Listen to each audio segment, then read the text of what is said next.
Well, good morning to everyone, and thank you. Thank you for being here in the room with us. We have our CJ students in attendance, in addition to our Zoom folks, and welcome for those of you who are on Zoom this morning. And please come on in, make yourself comfortable.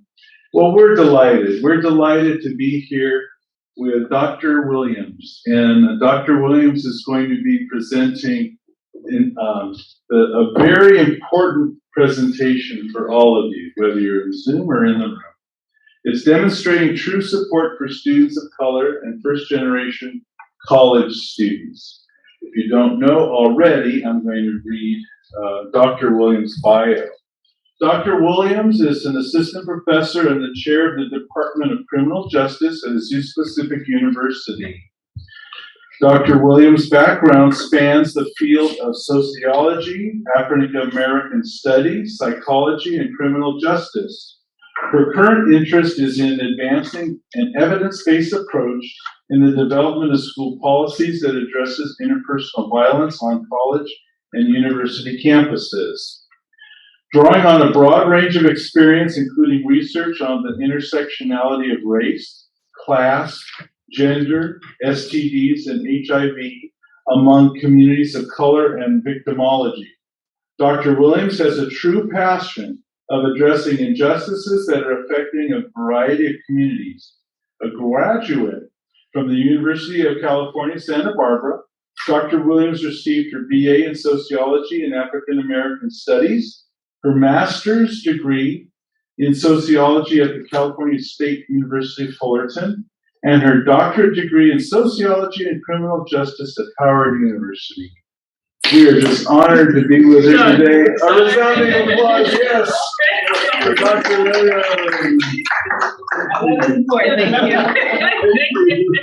Thank you so much for everything. I'm truly excited to be here with you all today, and for those that are watching virtually as well. This is going to be an active and engaging session. A lot of my students are going to get to know me a little bit better today, a little bit deeper, and then hopefully everybody that is visiting us on Zoom will take away some things as well. And so I do have a couple of discussion questions throughout the presentation. And so for those that are actually on Zoom, you'll probably be set up into more of our breakout rooms. So you have the opportunity to kind of discuss and then come back and talk to us as well, okay? And so kind of the agenda for today is, one, you're gonna get to know me a little bit better. We're going to have an icebreaker so I get to know you all a little bit better as well. We are going to talk about our experiences as students of color or first generation, right? We're gonna talk about some of the challenges that may come from that. And then we're going to look at how can we advocate for ourselves in the midst of those challenges. Because I think that's what's important, because a lot of times this may be our first experiences with navigating college life. And so we want to kind of leave out of here with some tools and resources to kind of develop that a little bit further, okay?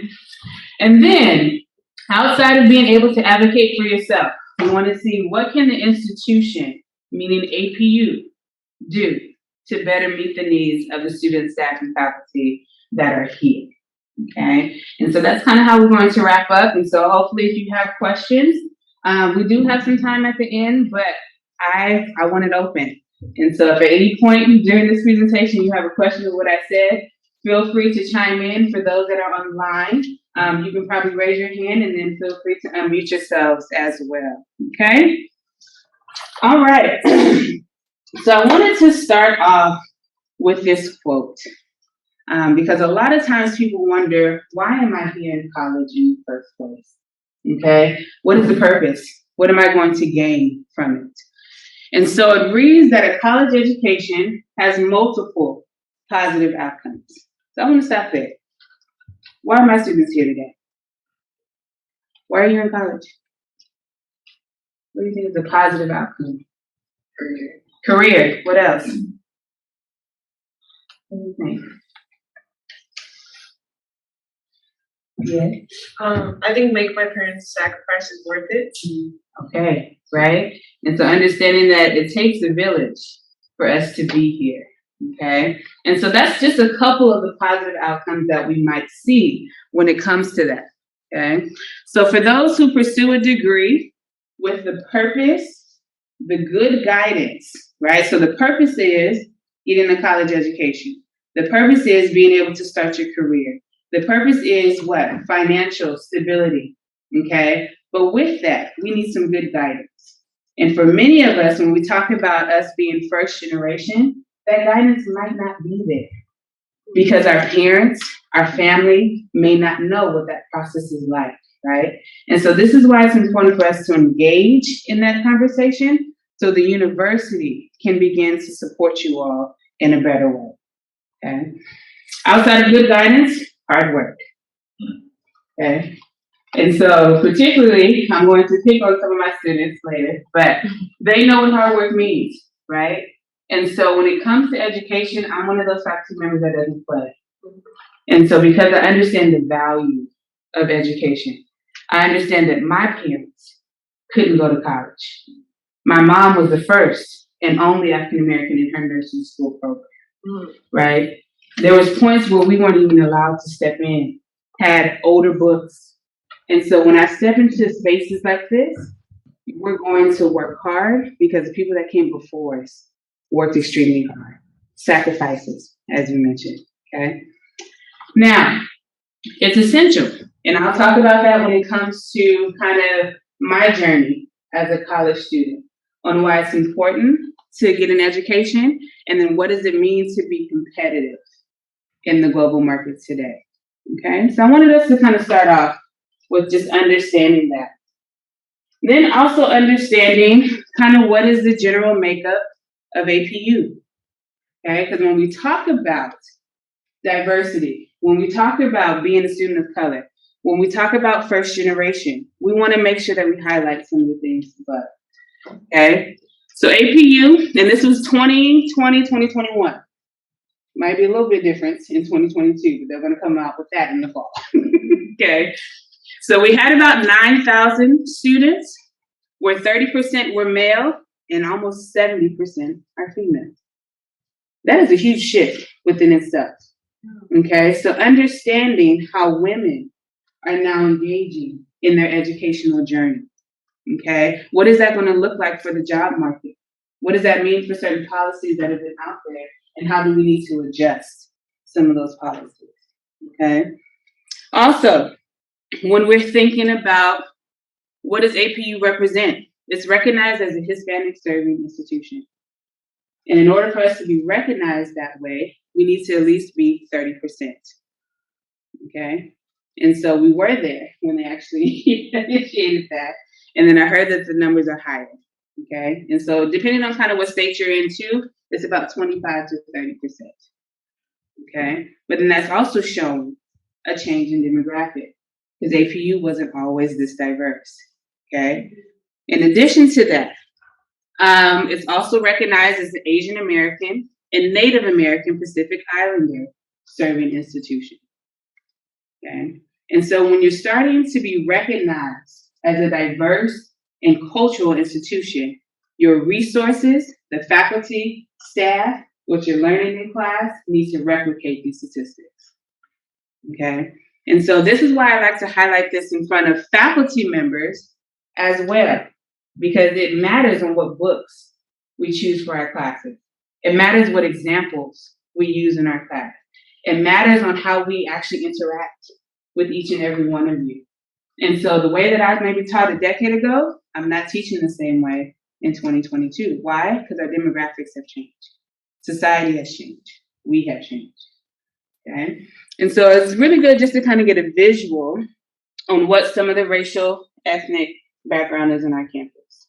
So currently, we have about 44% that have identified as Caucasian, 5% that have identified as African American, 29% as Hispanic, Latino, or Latina. Asian American represents 9%, Hawaiian Pacific Islander 1%, and then 8% that feel that they are a mixed race. Okay. And so it's good to know that because sometimes, and particularly within my department, we see this on a daily basis. Other departments, maybe not so. right? And so our students might feel comfortable talking about issues that impact race, ethnicity, crime, experience, differences, okay? While other institutions or departments may not. And so it's good to kind of go over those things. And so I'm a visual person, and so I like to show visual things, okay? And so this short clip actually really does go into looking at first generation students and what has been kind of their experiences on campus. Okay, so let's see what they have to say briefly.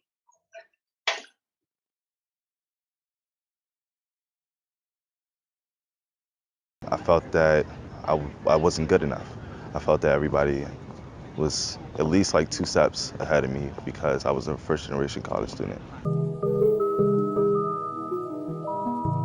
It's definitely hard transitioning as a first generation college student.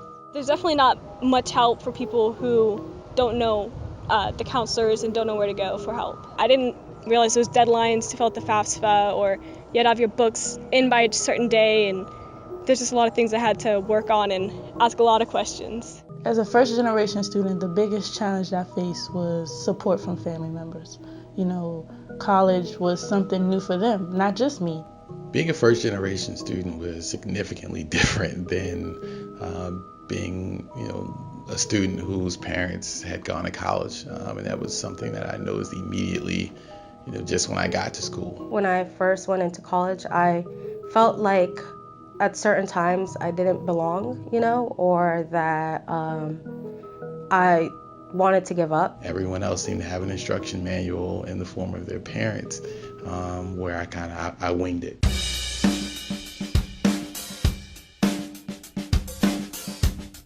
When I got my acceptance letter from Georgetown University, I also got a letter saying that I had an opportunity to participate in a pre-orientation program. And then I knew that everything was going to be all right. The support I had in school probably came from other first generation students, because we all knew the sort of obstacles and challenges that we faced, and we kind of had to be each other's support system. I felt that I could finally have a support system, some people to back me up, some people that I can go to whenever I felt lonely, whenever I felt discouraged. My principal, he helped me a lot personally.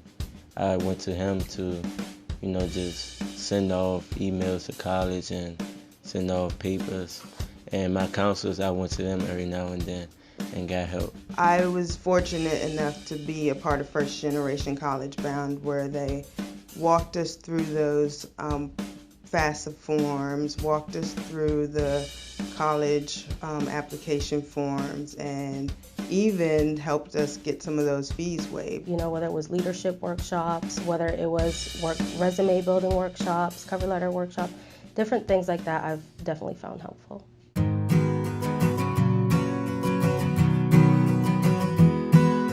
So when my transition from high school to Nova here, it was overwhelming. That's why I entered into the peer mentoring program. I wanted to be a peer mentor because I wanted to be able to help, and because as a first generation student, there's other first generation students that come into Nova a lot, and I feel I can share my experiences and help them learn what they need to do to be successful in college.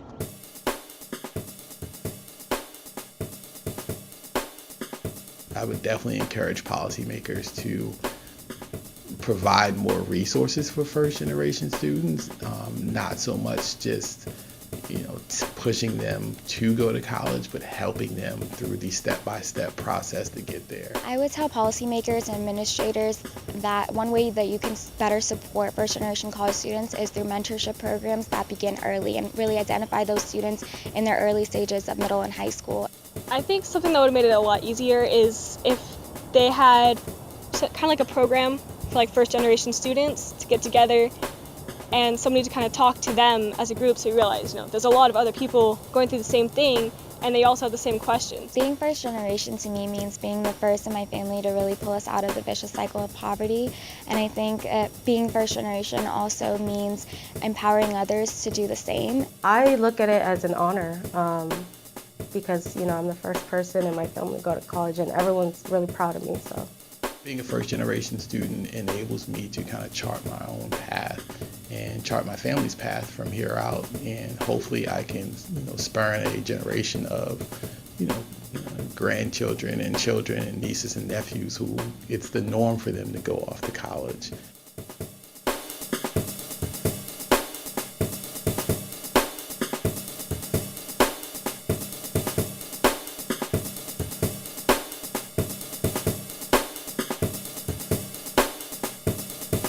Okay, and so what were some of you all's takeaway from this video?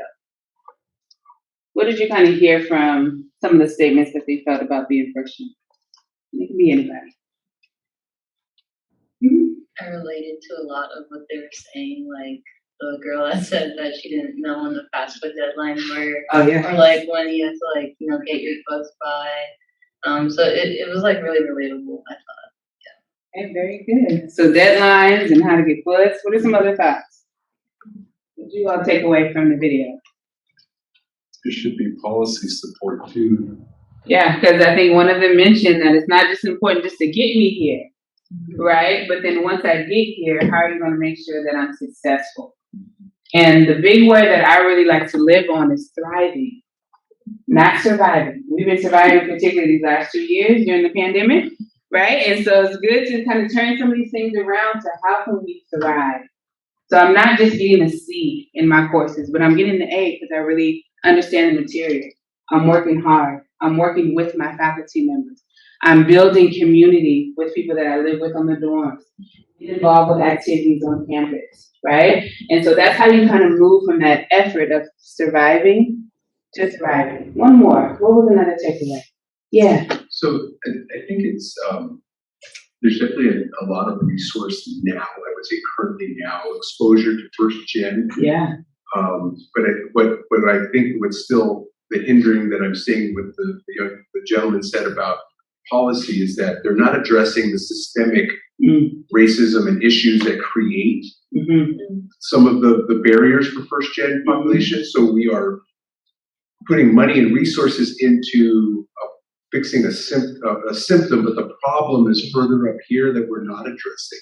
So I think I still hear that institutions, even though they have large, big programs around first gen, are only working on the student experience and not focusing on the university being one of the barriers or the issues. And so kind of turning that inward look to the university and say, okay, what are we not doing for the students? Because we depend so much on the students' experience to tell us what they're not getting. Yeah.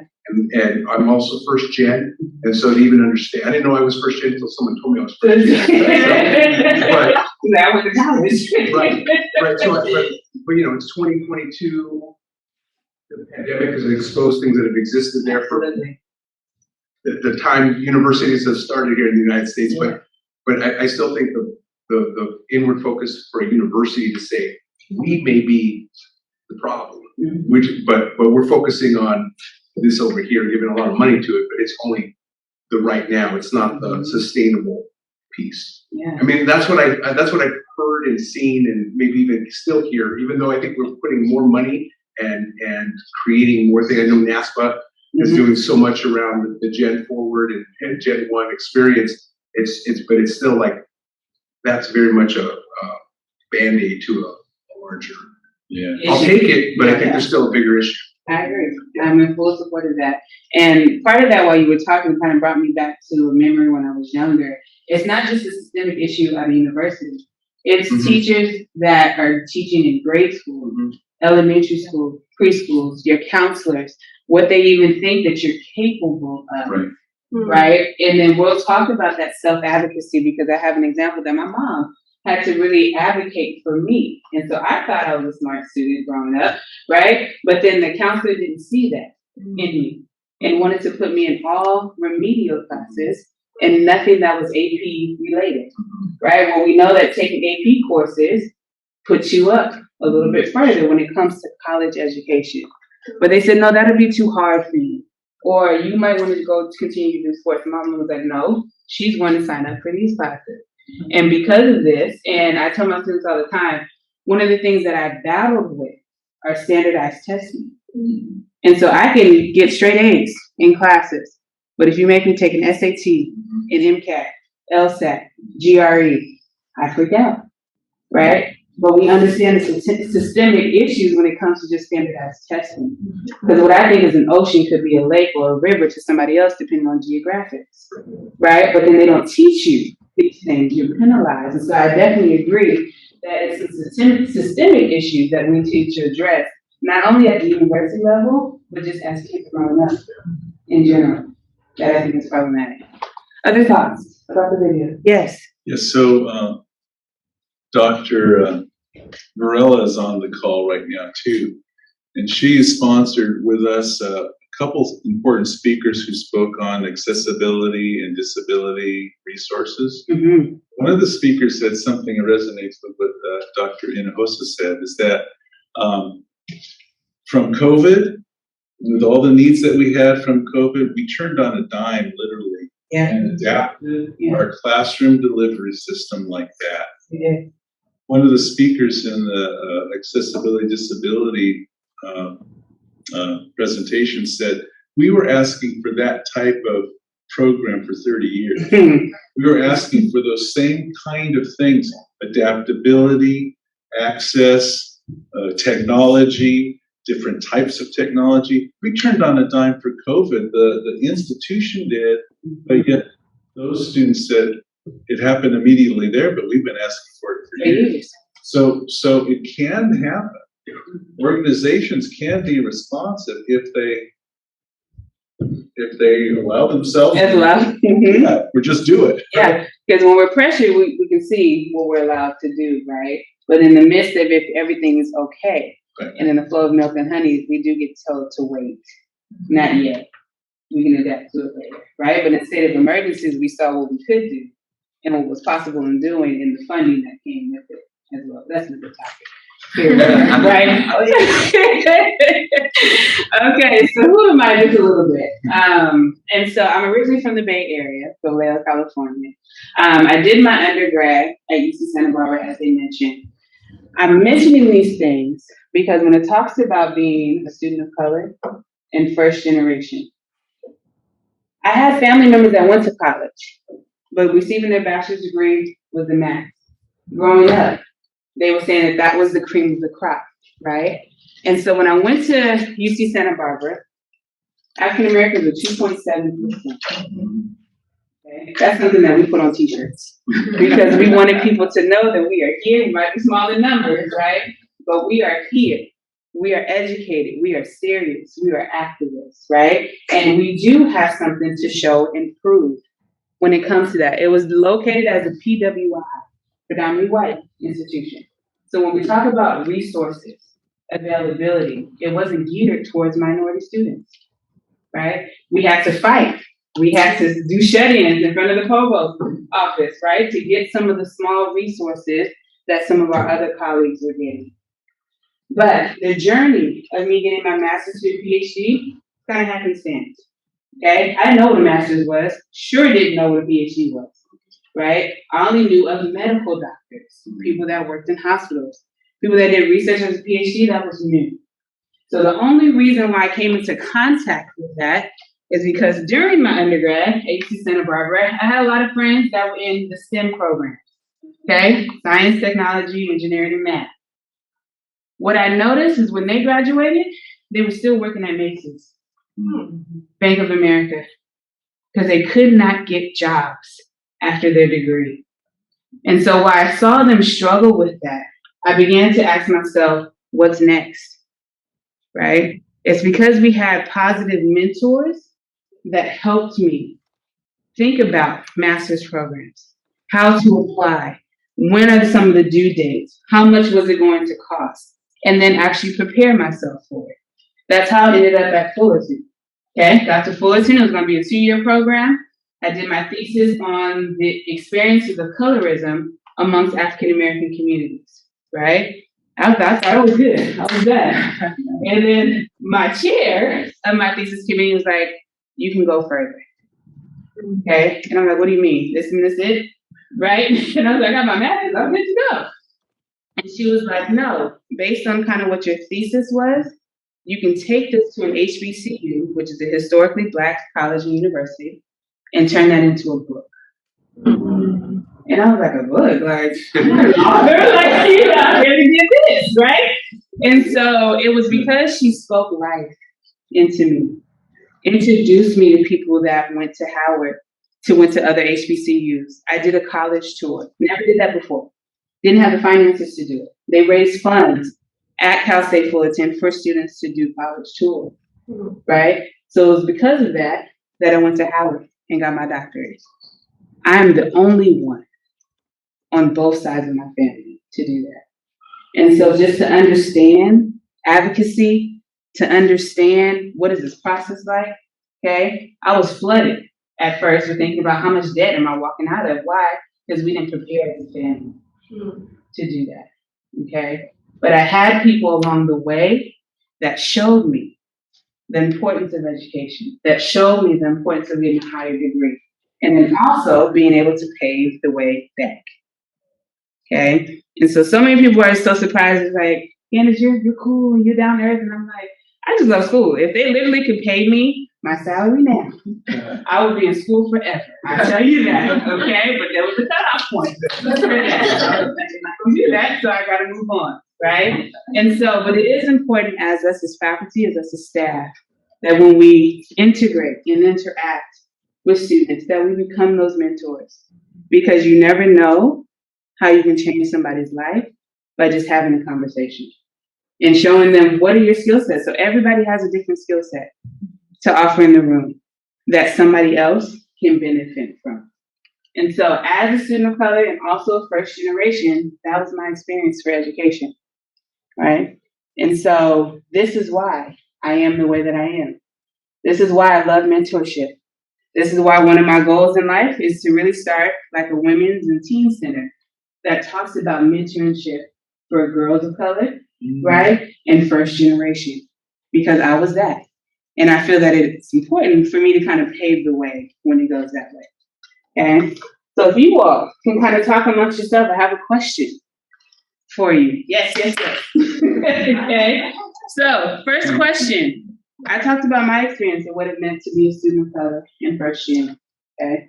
Now you all have the opportunity to kind of talk, and then we'll come back. So just about 2 minutes. Okay. So what has been your experience as a student of color, either here or a student of color in general? Just your experience in life. A first generation or both? Because sometimes people are just one. Okay. Or they're both. And so I want you to be able to take a couple minutes to talk about that. Those who are online, okay, we're going to break you out, just to break out sessions for a couple minutes and then bring you back. Okay, I'm looking forward to hearing what you all have to say. If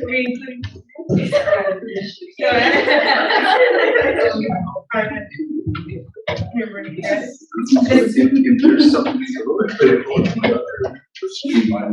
yes, that's my favorite. So that was actually I went to Howard to continue.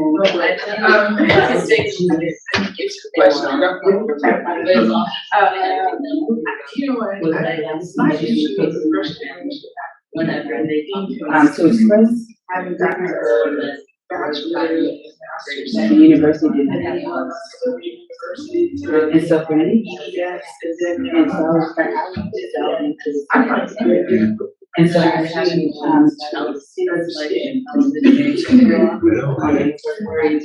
I've always chosen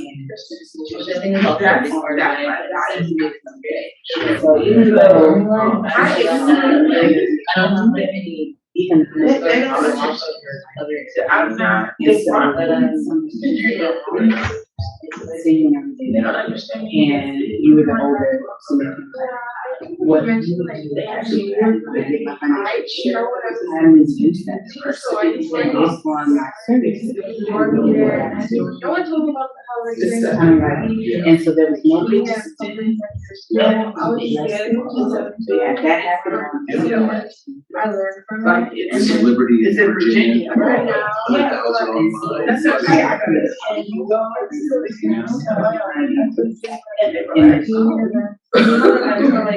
Okay, let's find. Now this was student to student. Unmarried. Even at this level, Were they married together? Oh, unmarried, okay, yeah. That's hard for me to wrap my mind around. Yeah, and that's what it was for me. Sure. There's 7 people who buy this. Yeah. Right? And then this wasn't kind of I thought I knew what I wanted to do. on what the university was. They were interested in how to do it. Even up to the time of the area. That's Oh, DC, I am an individual.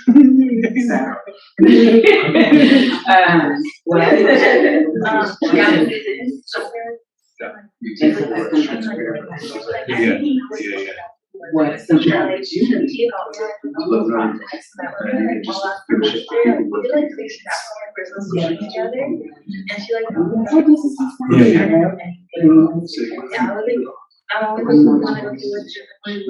Congratulations.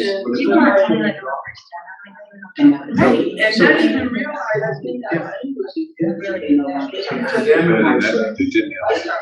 Hodge-Williams speaker. I am not so but I actually get it. I'm on my mom's side, so I'm actually not Mexican. Even though I don't. Is that your next book? That's kind of an interesting thing. I mean, I think that's an interesting thing growing up because I feel like because I look white, it's easier to identify with that culture. Wow. Absolutely. So we have to take the Mexican side about it. It's harder to get this where I think of my people just see and that because that's how I live. But yeah, so the mom's gonna be yeah, so his parents both have higher degrees, masters, law degrees, whatever. We got about 30 more seconds. I think it's interesting when she talks about this systemic criminal because I think that's super important, just like, having it young, kind of, some people, that's just expected college because from elementary school, it's like, oh, that's what I'm supposed to do. And other people don't like that because they think that has a huge impact. So that's definitely interesting to see and we get to see how people kind of find that mentor. Are they all here? All right, so welcome everyone. I love the engagement. And I can't wait to hear what you all have to say. So for those that are online, if you want to unmute yourselves and let us know kind of what some of the experiences were, we would love to hear from you. If not, you can utilize the chat as well. Okay? And so we'll start off with the people that are face to face to give you all some time. So anybody would like to share what some of your experiences were? I guess I'll share. I haven't shared yet. I have found that I had the privilege of doing my undergrad and graduate work here at APU. I went through a CAPS program, so I was a working adult. So I didn't have a traditional experience. And then I went to another Christian institution on the East Coast. I'm at Liberty for my EDS, and I'm finishing up with the EDD. And I was just sharing with my colleague that I am still an anomaly. At an institution on the East Coast that has the size of UCLA on ground, 100,000 online, I was still placed for my chair in a department of the retention and diversity effort because they didn't have any idea what I was doing. They didn't know how to handle my dissertation topic. And so even though you're first gen, but you're always first gen. But more than that, I think that I think we were really sharing with Dr. Hinosa here about the institution has to put their interest in their efforts and not only just picking from the low-hanging fruit, but having those things in place to support them at every juncture of the journey. Because again, I'm just talking about my student experience, and this is 2022, and this is a long time to still be having this experience. Yeah, very good. Thank you for sharing, because that is true. Yeah. Right? Just kind of feeling like you're the only one, or feeling like the resources still haven't caught up to today's time, or even just universities haven't caught up, right? And so the fact that we're still struggling even to figure out who can kind of be on this committee to engage in conversation, that they still don't have a group of people to do that, that's challenging, right? And that's something that we need to address as an institution. Other thoughts in the room? What about my online folks? Anybody want to shout out from online? I think we're okay. Oh, I just want, I don't know if it's okay for me to share just briefly. Yes, go ahead. Yes, and it was when I applied for my doctorate, and I'm an immigrant to this country. English is my second language. And I remember a member of the committee who was from the theology department telling me, I really am sorry, but I don't think you have what it takes to get your doctorate. But I proved them wrong. Thank you. Yes, you did. Yes, you did. Thank you for sharing. Other thoughts online? Okay, anybody else on the floor? Oh, I'm not in a rush. I mean, we talked about a little bit of how easy or how the benefit of having a mentor from our department be so involved in our career paths and what we want to do has really helped us, like, just not only gain encouragement as to get, like, keeping on that career path, but also just kind of feeling like we have someone there for us. Yeah. This is the importance of mentors, right? Yeah. I was just going to say, as I'm listening, is the kind of the characteristics that we say about first gen when they graduate, right? Like they made it, they did it, the grit, they perceive, and it kind of goes back to my first comment. It's like, well, whatever's creating someone to have grit, have that. Yeah, that's what I need to get to that. I need to mine down on that, because you have students here that don't have to worry about grit. That, right? And it could be students of color that just are third, fourth generation college student, but then you still add on the experience of being a person of color in a dominant white institution. But it's still the idea that you have to attach something to their graduation or to their success because they had to overcome something. And they're, well, great, but if you get rid of that, what more could have happened or happened for those students, right? And so, yeah. And I even see that when it comes to when you all are applying for school and or graduate school, your personal statements, they always want kind of more of a sad, dramatic story, as if that's always. And I've had a couple students that come to my office like, I don't have it. Like, I just want to write where I want to go to school and where I want to major in this, right? But I think it's still that understanding that everybody has kind of the sad story to kind of have a hump to go over, or it has to be super dramatic, right? Life-threatening kind of issues. And it's like, no, I maybe struggle with grades or something, right? I'm like a teacher, but I'm still here today. But I think that's there too. So it kind of happens at every step of the process. And even when you're applying, the financial component that comes to that too. How much does applications cost? And so if we have to apply for multiple schools, how that can be a burden on some people too. And then that wasn't something that they discussed to us in high school or elementary, to save, to do some of these things. Whereas other families that maybe have been equipped because they've been to college before already knows that, right? They've already started funding accounts for their kids growing up, where that might not have been an option for other people. So understanding kind of those structural dynamics I think are important. And so when we talk about that, we also want to go towards what are some of the unique challenges that we face, okay?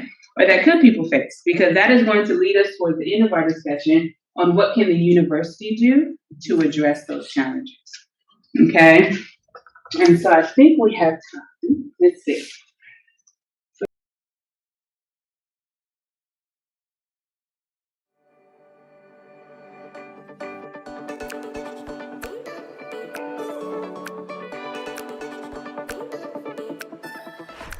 We all do it with just about everyone we meet. We label people, according to stereotypes. And often don't even know we're doing it.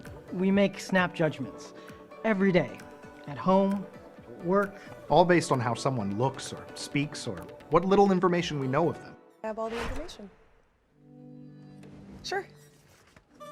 Have a good rest of your day. Bye. Hi, Michaela. Good morning, Janine. Say, I want to talk to you about your new hairstyle. It's really not appropriate for work. Your natural look is, well, unprofessional.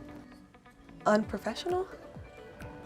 So, you're telling me that I can't wear my naturally curly hair curly? Well, I loved your presentation. Well, thank you very much. Very informative.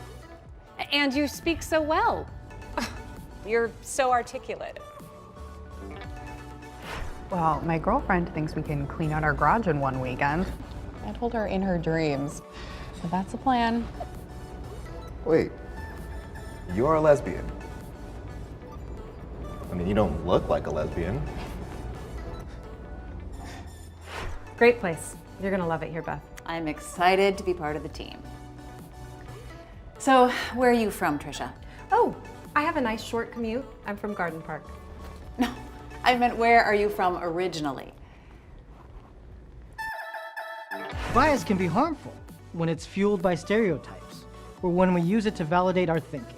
When you find yourself making an assumption or judgment about someone, use STEP, which stands for stop, think, explore, and prepare.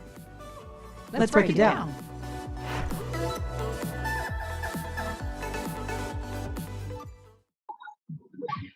This one, because as a college student, that is also some of the things that college students experience, right? And so when we're thinking about some of the unique challenges, okay, we deal a lot of times as students of color, as first generation, with implicit biases, okay, stereotypes, prejudices, okay? And so statements or beliefs about people that they probably have no idea, or they've seen it on TV, or they heard from the grapevine, right? But a lot of these things we call microaggressions, okay? And so to tell a student of color, you're very articulate, that gives the assumption that you think students of color are not articulate, right?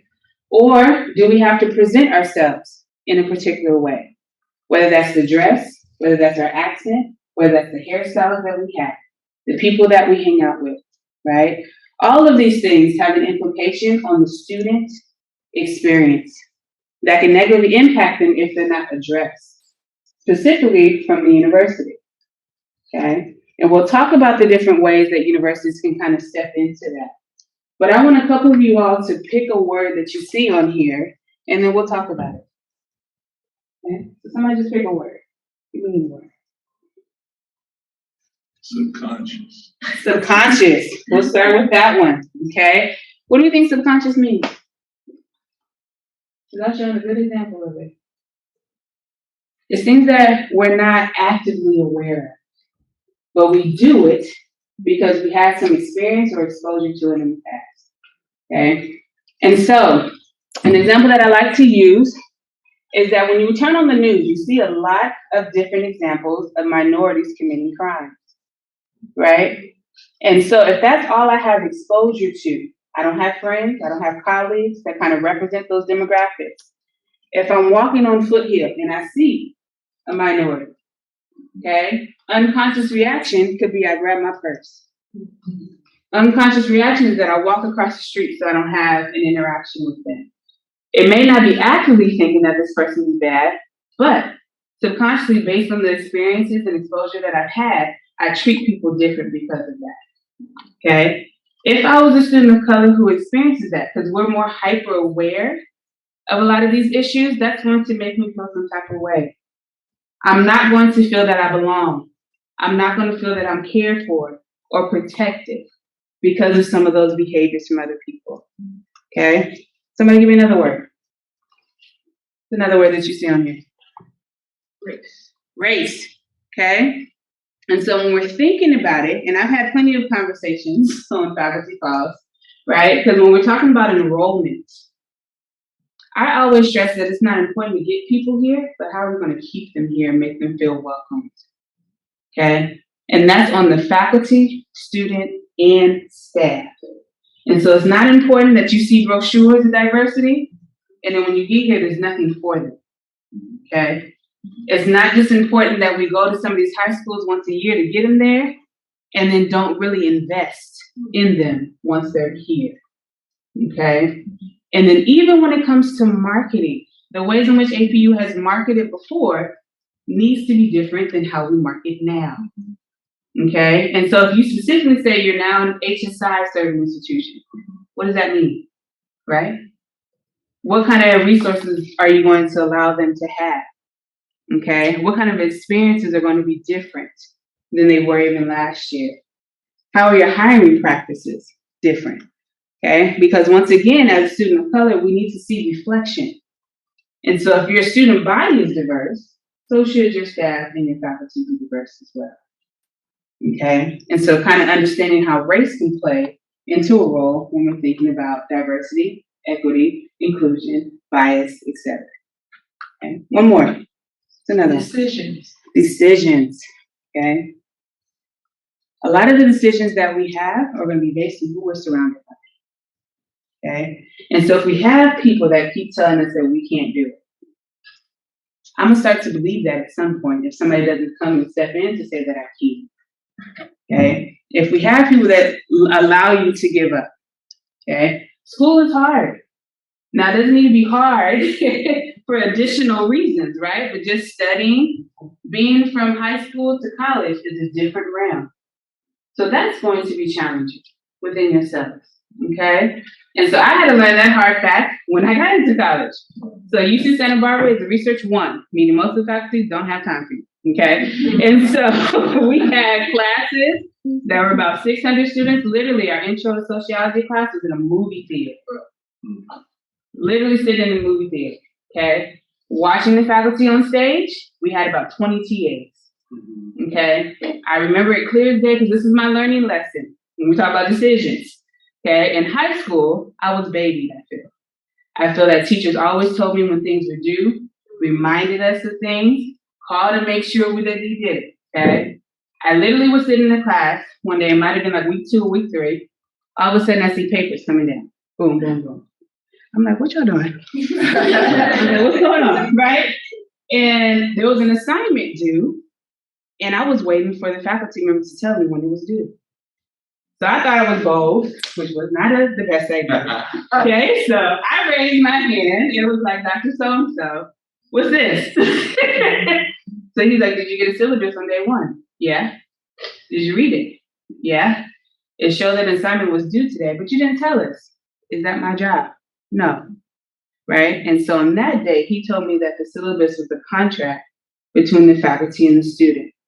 And since we were adults, it was up to us to read that and to abide by it. Ever since then, my decisions have been different on how I navigate space, navigate timelines, navigate when I'm turning in assignments. Okay? But once again, if we don't kind of have that structure set in place, it makes it a little bit more challenging to navigate. Also, when we think about who has implicit bias, it's important to know that we all have the capability to do it. Okay? So we can't just claim one demographic, one gender, one political ideology, right? It's a back and forth. But when we're thinking about systemic decisions, if we know that we have these biases, what are we going to do? Action steps to address that. Okay, and part of that is advocating for yourself, which we'll get to in a moment. Okay, because if we continue to have these biases, we're going to continue to impact the lived experiences of people that are on this campus. Okay, and once again, that goes back to how do we talk to one another? What do our friends group look like? And so if you say that you want change, but everybody in your circle looks like you all the time, there's a problem. Okay? Because then you're not stretching yourself to be different. You're not stretching yourself to understand. We don't always have to agree with topics, issues at hand.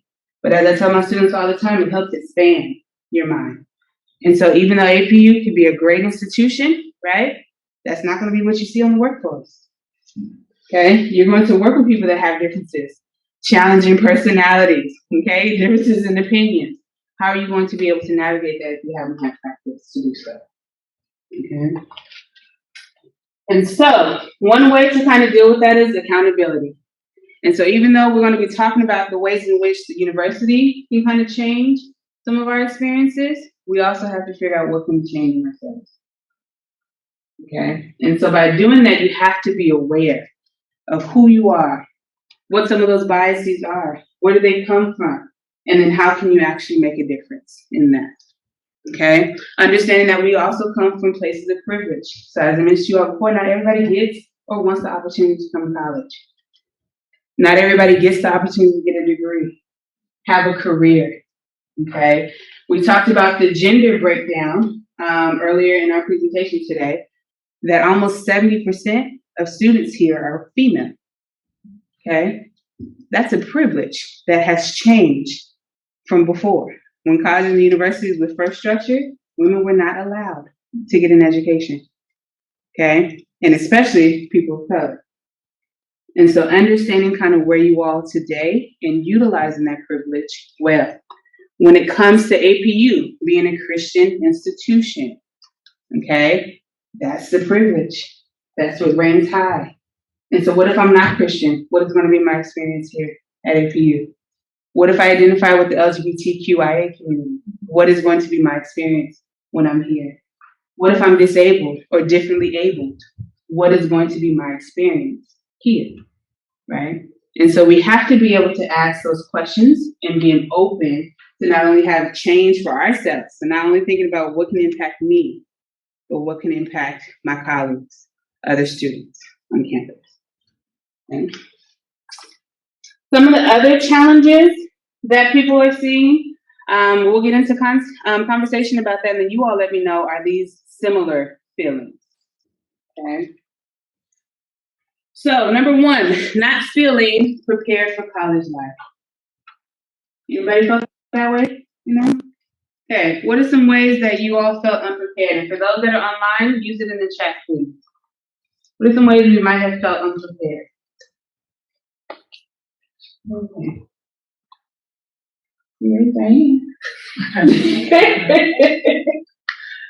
Yes. I feel like assimilating to like the religious aspect of like school and religion was kind of difficult for me as a first time coming to a private institution. Mm-hmm. And that was difficult for me as a faculty member. All of my jobs that I had prior to APU were secular.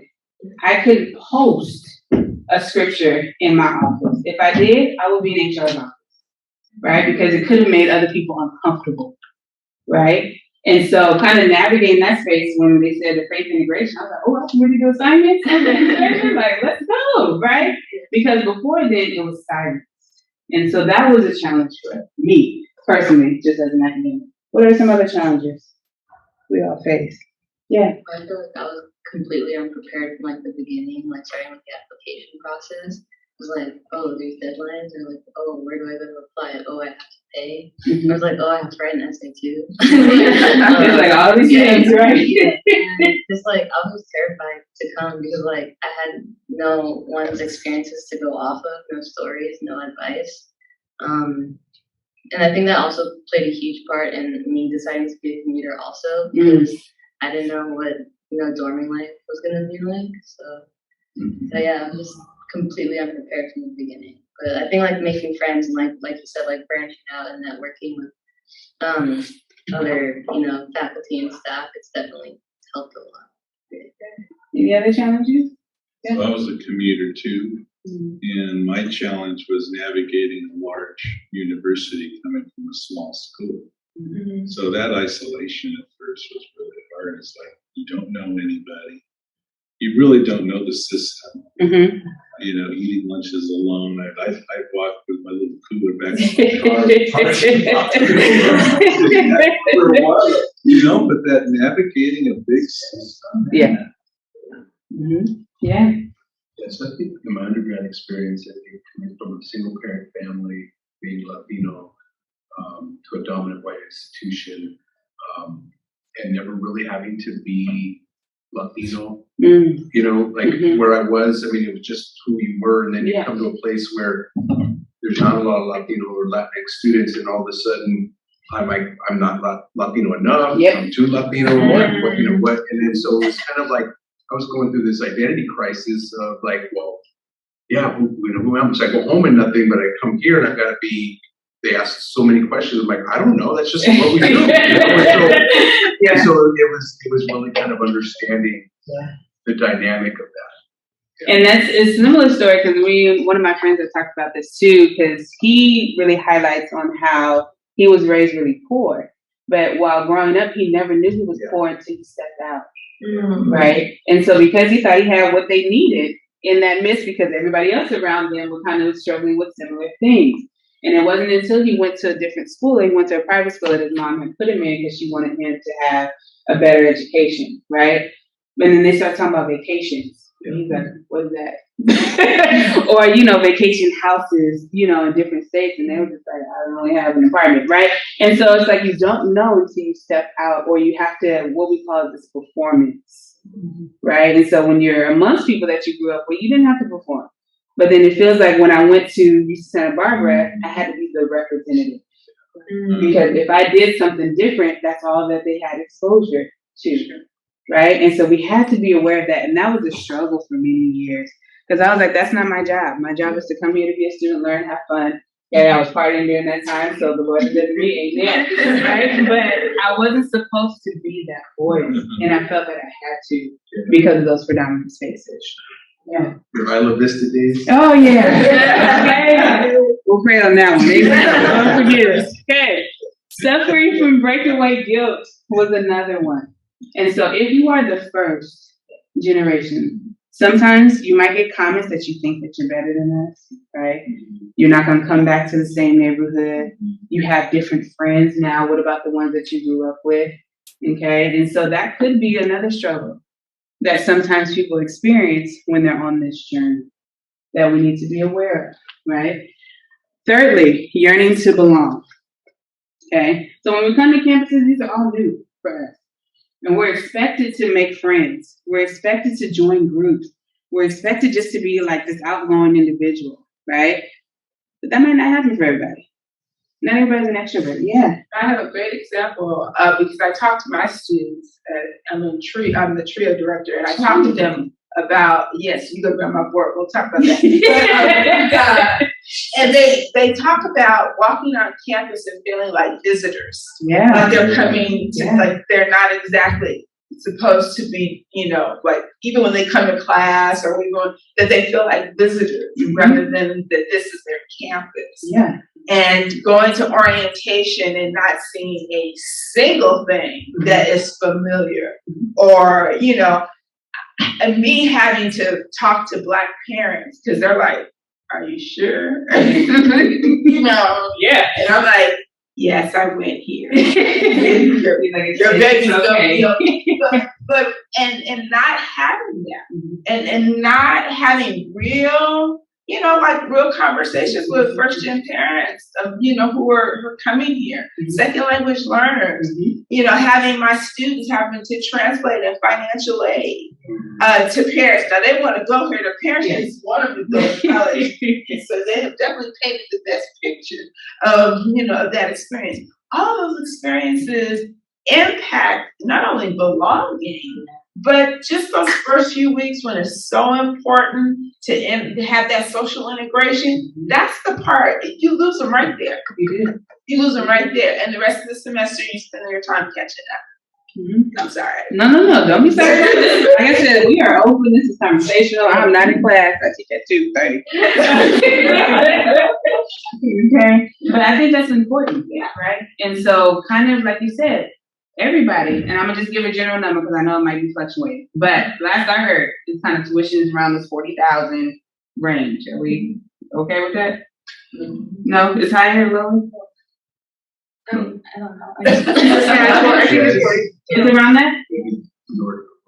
Okay, so we'll just say 40 for now, just to be comfortable, right? Not really, because I think it's high. But that's neither here nor there. But if it's $40,000 that I'm paying, right? You're going to see some people that walk in there. Yeah, I pay $40,000. My parents did. I'm going to go ahead and sit, open every door, look at every snack that's outside, right? Where others are kind of like tiptoe. Can I sit in this classroom to do my homework? Or is it okay for me to go to the library? Right? But it is, it's their space. Yeah.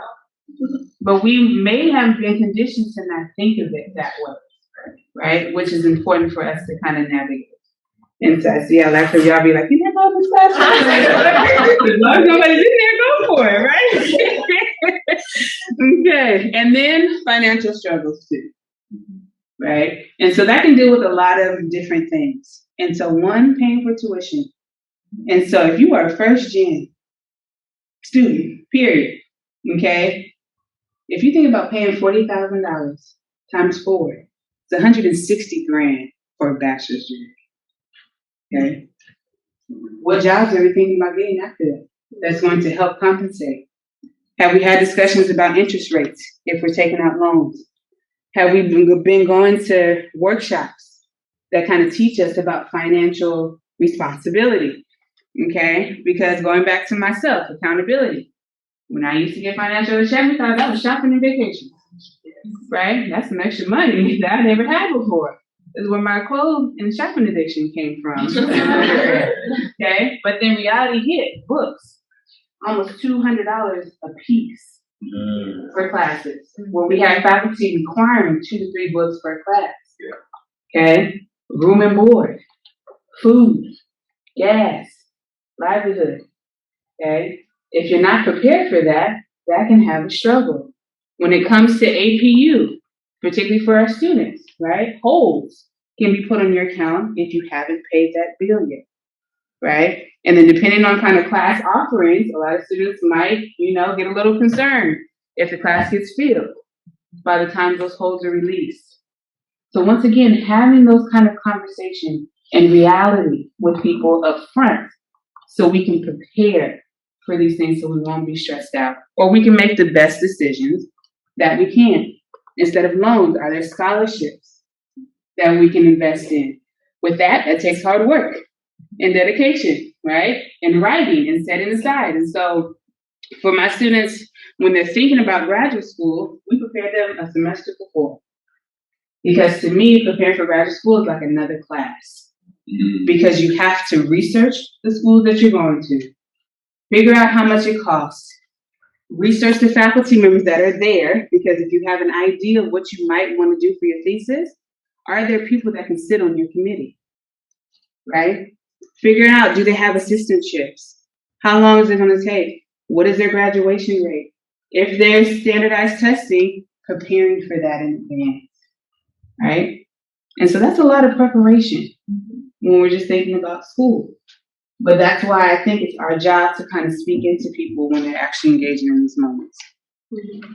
And then last, when we think about some of the challenges, and we're going to move on to the positive nature of it, okay, is when we think about lack of family support.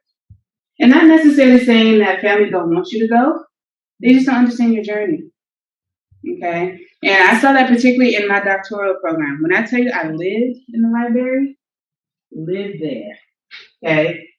I even had, he wasn't a significant other at the time, he was just a matter of time too, right? Let's be honest about our situations, right? But literally wanted me to FaceTime him when I was in the library because he didn't believe people studied that much, okay? That's a lack of support because you don't understand what it takes in a doctoral program, okay? If I say that I'm full-time and I'm taking 3 classes, that's almost like taking 7 as an undergrad. Okay, we were reading at least a couple hundred pages per week, per class, right? And so this is why studying and me being married to the library was my life during that time. But other people didn't understand that. People want you to go to happy hour, they want you to go to brunches, they want you to go to all these trips and vacations, and during those years, you gotta say, I can't, right? And sometimes people don't understand that. And that can be a burden as well, okay? Because you feel like, wow, life is passing me by. People are getting married, having kids, going on trips, doing things, and I'm stuck here trying to reach a goal that I've set for myself. Okay? And so having these conversations are important because if you don't have them, you feel alone. You feel isolated. And for some, they give up so they can go back to this life because they feel like everybody else is doing it. Okay? Other thoughts on what the slide is? Maria Patino, I put something in the chat. Yeah. Maria, did you want to speak? Oh no, I just am loving the presentation. It's bringing some memories, good and bad. Thank you. Well, hopefully we can refresh. We're on the good right now, Maria. Okay, here we go. Good. Self-advocacy. Let's see. Let's see. Self-advocacy. Okay, here we go. So in the midst of struggling through some of these challenges, what can we do? How can we turn it around? Okay. Part of that is going to deal with us. The latter half is going to deal with the university community. Okay. And so what is self-advocacy? It refers to an individual's ability to effectively communicate. Okay. What do you need? And so if I ask students, what are they struggling with? And they were just like, I don't know, everybody has an assignment to do at the same time. Okay. I may not be able to do anything about that. Okay. But I can probably help you out with the assignment that's related to me. Right? And so if I know that, none of the faculty members get together and talk about what assignment to do. So what do? I generally post all of my assignments for the semester during week 2. I do that so students have the autonomy to do the assignments on their own time. If they have questions, I always talk about the assignment at least a week before, right? But if you all want to work 2 weeks ahead of time to get it done because you know during that week other things to do, that's going to help you with the stress, right? So even though I can't control what other people do in their classroom, I can at least try to alleviate that. But I wouldn't have known that unless it was communicated, okay? And so kind of knowing what you want. If finances are an issue, this is one of the reasons why I thoroughly appreciate APU Cares, okay? And so about 3 or so years ago, I take attendance all the time in my classes. One, because I want to know if there's a pattern of people missing. Okay, because if that's the case, I can reach out to them. In this one particular case, I noticed that a student was missing for about 2.5 weeks. So that's about 5 classes. Okay, that's a lot. And so I sent out an APU Cares on the student's behalf, coming to find out that student was homeless. Okay. And so was living in their car. Couldn't pay their bill at the university, couldn't pay their housing. APU stepped in to assist that student. Okay. But it wasn't until that student communicated what they needed and they found the resources for that. And so I think sometimes as a student of color and or first generation, we might be scared to ask because we always think that the answer is going to be no. Sometimes it might be, but you never know. I always present it, you ask the question, and let the Lord guide, okay? And so communicating what you need, being able to, and this is another thing that I learned as I was growing up. I didn't know how to negotiate, particularly as it relates to negotiating your salaries. I always came with the idea whatever they presented to you, you took because you were grateful, okay? It wasn't until I had mentors, and particularly male mentors, that showed me how to negotiate my worth as an individual, as a worker, as an employee, okay? And so sometimes it doesn't always work, right? But the confidence level and then the ways in which you can show your worth is what's important, okay? Understanding, before we can even get to communication, you have to understand who you are. What are your interests? What are your needs? What's your wants and desires? Particularly as it relates to schooling, what do you want to do with your degree? Okay. And so if you decide to come to college because mom and daddy made me, you're going to struggle when it comes to the career field, okay? And so even particularly for the students in CJ, I hone it in on them all the time. Whether you want to be a police officer, a lawyer, an advocate, a researcher, a faculty member, whatever you are, you have the power of somebody's life and death in your hands. Whether it's writing, whether it's arresting, whether it's prosecuting. Okay, so if you're unsure on what that is, this is not the career field for you. If you're not comfortable talking about tough issues, this is not the perfect career field for you, right? And so, but understanding why are you in this in the first place? Do you want to help people? Do you want to save lives? Do you want to make people safe? Okay, do you want to change policies because what's currently out there is not sufficient enough? understanding why you're doing what you're doing, and that's going to help you reach your goal. Okay. This also involves making informed decisions and taking responsibility for this decision. Sometimes we make mistakes. Okay, particularly if this is our first go around, we're not going to get everything right the first time. Okay, we might stumble along the way. What's important of that is that you just stumble. You can get up, you can own it, okay? And then figure out a way that you're going to change moving forward. And then lastly, there's kind of 3 parts when we're thinking about advocating for ourselves. Step 1 is knowing who you are. Okay, and so sometimes if people ask you, who are you? Like, I don't know. It is, and got this, and that. It's like, no, who are you? Right? And so that might be something that you might need to journal. Walk along the beach or outside on Google Walk, right? And kind of have a talk with God to figure out, who am I? Because then that leads to, what do I need? Okay? If I know I'm passionate for this, and that, okay, this is the job career that I want to go to. Is it going to require a bachelor's? Is it going to require a master's? Is it going to require something higher? Okay, is it going to require different types of work experiences? And if so, what do you need to get there? Okay, and then how can we assist you to reach that goal? And then last, knowing how to get what you need. So we talked about applying for applications, right? Who can we probably stop and talk to? Counselors could be one, right? And maybe you have a neighborhood friend that has went to college, knocking on their door, texting them, calling them, be like, hey, I have an application, can you kind of just run by it through them? If you're struggling with a class, we have students do it all the time. If I'm a freshman, somebody who's a junior and senior that took that class, that passed it, hopefully, right, can come in and tutor and assist you to that. So knowing who are the right people to go to address your concerns. Okay. And so when it comes to us talking about some of the issues, now that you know, what will you do? Okay, so if we know that students of color and first generation students are struggling through a variety of different things, right?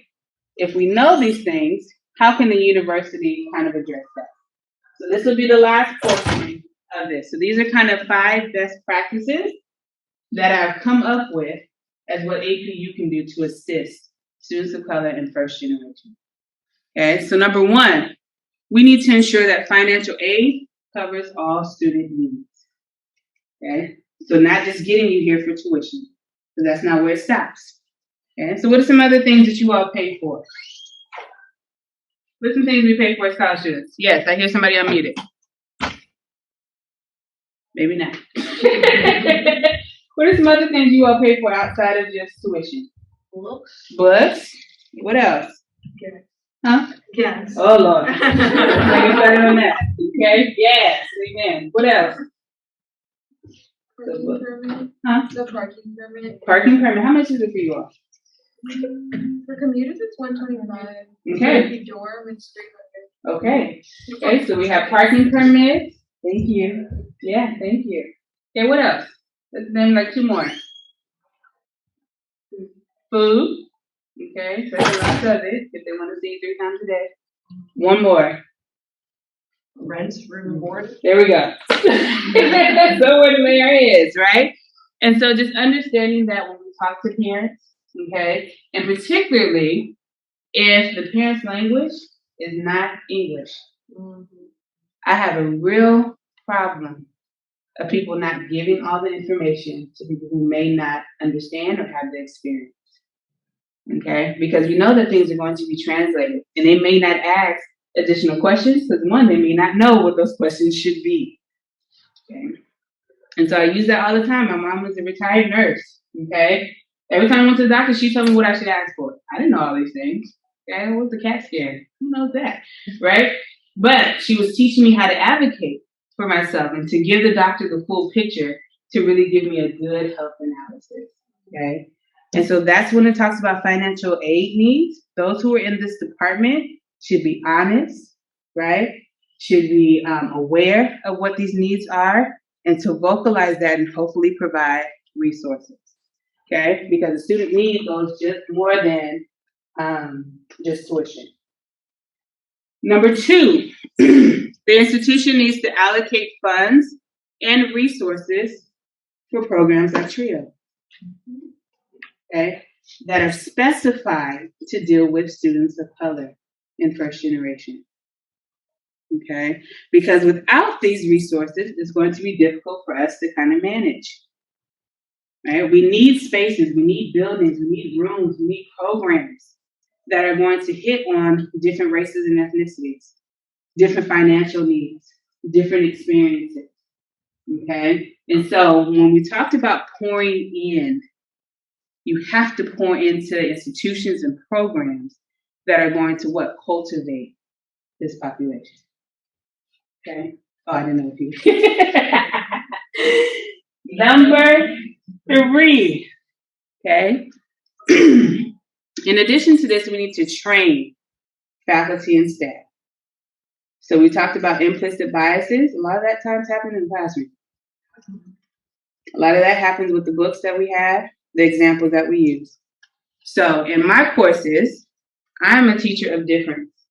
So if the news shows you only Black and brown criminals, guess what? In classes, we're getting everything else. Okay? Because I think it's important to show that not only African Americans and Hispanics are committing crimes. Okay? So we have rich folks committing crimes. We have women committing crimes. We have young people committing crimes. Okay? And so if you're going into these fields, you have to see that. If not, you're not going to be able to do your job effectively. And so that goes with training. Okay? When it comes to the second video that I showed, right, we saw some of those comments that we call microaggressions. So to say somebody is smart because of their culture, that's something we need to address in training. Okay?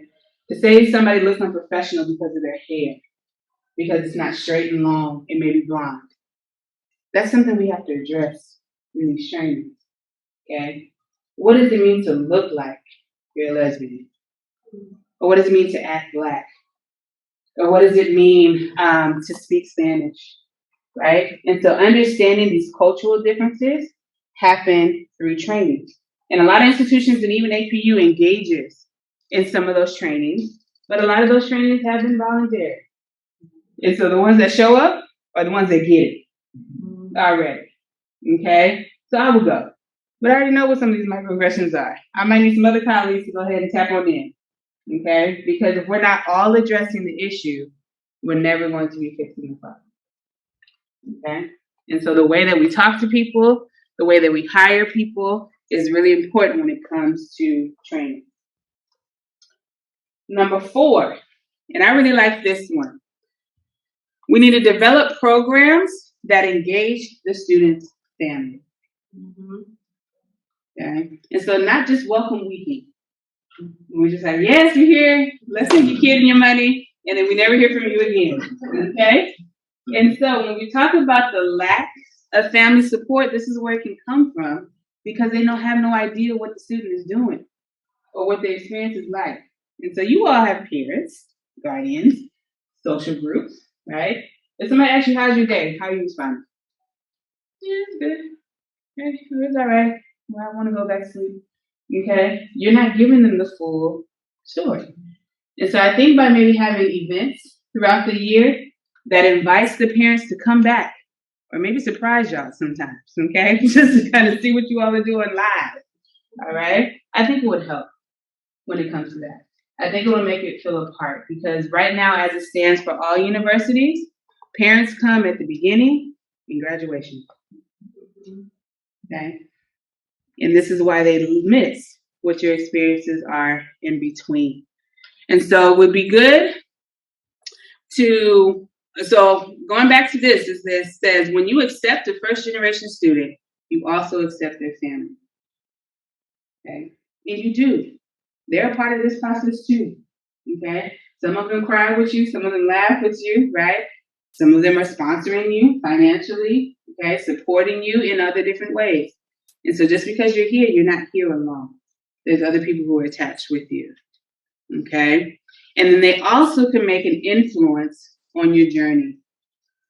And so if they're not here to kind of experience the different things that you go through, if you say, I want to quit, and they've never been in college, they might be like, go ahead. Right? Come back home. I missed you anyway. right? Or you can go work with so-and-so. They got a good job waiting. Okay? But if they know the hard work and dedication that you put into this, they may be like, just rough it out. Because there's plenty of times during my dissertation, I was like, Daddy, I'm coming home. Right? I'm over this. They're wearing me out. They're not trying to pass my dissertation. Right? I'm trying to be out of here. My dad was like, sit down somewhere. I was like, okay, here we go. Right? There was health issues. My dad had to have a quadruple bypass heart surgery while I was in my last year. Because of that guilt, I was like, I'm flying home. Because if something happens to him while I'm here at school, I wasn't going to be able to live with myself. He told me to stay put. And because he understood what I was going through, I felt comfortable with that, right? And so, but our family and our parents can make an impact on the decisions in our academic experience. And so this is why it's good to include them in that process as an institution. So I think APU can actually do more of this by figuring out ways to be creative to include parents outside of just our normal, maybe homecoming or welcome back or graduation. Yeah. It's a huge element in terms of retention. Absolutely. Parents actually want to know what's happening with their students. And we can't say much. We have these opportunities to invite them. They want to be able to reinforce and come alongside instructors and administrators and making sure that their student gets the education because they know what it needs when they don't. Yeah. But if they're not involved or they're not included in that process, then, they assume the school's got it. Yeah, and a lot of times we may not. Or we can need some help, right? Because we may get it for a portion of it, but then if you as a parent can kind of step in, that'll put them over, right? Because like you mentioned, due to FERPA reasons, if a parent calls and be like, how's Mia doing? Ooh, you gotta ask Mia, right? Because unless you are on that approval list, I can't tell you how Mia's doing. Because Mia's an adult. Okay? And so parents might feel isolated of being that I can't even check on my child like I used to. And so I think by having some of these activities would really be fruitful. And then the last, okay, is to co-create programs and resources with the people who are impacted. And so as a researcher, I cannot give recommendations without talking to the people in the community that's going to impact. And so as we are creating these programs, bringing in students to talk about what are some creative ways, you all are phenomenal at ideas. Some of us, and particularly if we've been here 20, 30 years, a little bit more seasoned, okay, and more a little detached from what could interest you all, okay? And so it's most important that we include you all in these phases, these discussions, these meet and greets, okay? Because if you all tell us what will be good, one, you're going to show up, okay? And then two, you're going to be able to invite your family. And then three, have an enjoyable experience because it's something that you actually want to do. Okay? And so I think that's important, that we need to begin having conversations with you all, actually taking your feedback and including you on that planning process as well. Okay? And so it won't be all students, it'll be some. All right, so 2 quotes to kind of leave you with. And so when we're thinking about change in our society, one of the quotes states that they always say time changes things, but you actually have to change them yourself. Okay? Because times can come on and there can be no changes. Okay? The only way that we've seen change is because people have advocated, people have protested, people have demonstrated, people have yelled to the top of their lungs. It wasn't just change because I felt like it one day. Okay? And so understanding that if you all are experiencing some things, be the voice. This is why we have student groups. Okay? This is why you have mentors to advocate on your behalf. Because if we just sit down and do nothing, nothing is going to continue to happen. And then last, change will not come if we wait for some other person or if we wait for some other time. We are the ones we've been waiting for. We are the change that we seek. Okay? And so being a student of color, being a first generation, right? A lot of people are looking up to us. Since I graduated with my doctorate, you'd be surprised at how many cousins have gone to go get their master's, right? Some of my best friends, he went to go get his doctorate, hadn't even thought about it before. Okay? Best friend, she fussed at me every day. That's on you. That's that your kind of stuff. She graduated last year with hers. In her mid-40s, almost close to 50s. Okay? And so it's never too late to make a change, but we have to understand that we need to be there. So in the last 5 minutes that we have, this is something that I want you all to consider.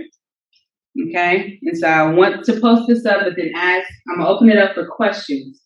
But I want you all to think of these questions. And hopefully you can send me your suggestions, because I really want us to start working on this as a university. Okay? So the first one is, what do you need?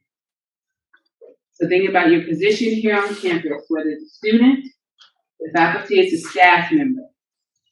What do you need? Number 2, thinking about those needs, what steps can the university take in order to address that? So we need to be practical. So don't just say, I want unicorns on campus, college campus, okay? So maybe more technology in the classroom, right? That's going to come with a funding price. And so what could be a plan to get to that? Okay. When you're thinking about those needs, number 3, how would it change what we do here at APU? So one of the needs that you all have is to have more diversity in faculty and staff. Okay? How will we do that? Hiring practices and hiring quality candidates. Okay? How will that change your experience as a student? Or do you think it's going to be more positive? Are you going to feel more included? Are you going to feel at home? Okay, more connected. And then last, if we're thinking about improving diversity at APU, how will it improve your lives as faculty, staff, and students? And so seeing a world that's diverse, seeing a world that has multiple opinions, right? How is that going to impact you in a positive way? And so I really want you all this week to send me an email. So my email address is chodge, so CHODGE @apu.edu. Okay? Because with this workshop, we want to start to give the university some context, some recommendations, so you all can have a better experience. Okay? And I think I had a slide for the online people, just in case you didn't hear. Let's see. There we go. The contact information. Okay. So are there any lasting questions? Okay. Thank you. Thank you for those that are online with us. Thank you for everyone who joined us in our room today. And Dr. Williams, this little token of our appreciation. Thank you. Thank you so much. I appreciate So thank you, and our official diversity ambassador. Yay! So thank you everybody who Zoomed with us, and God bless all of you for joining us today.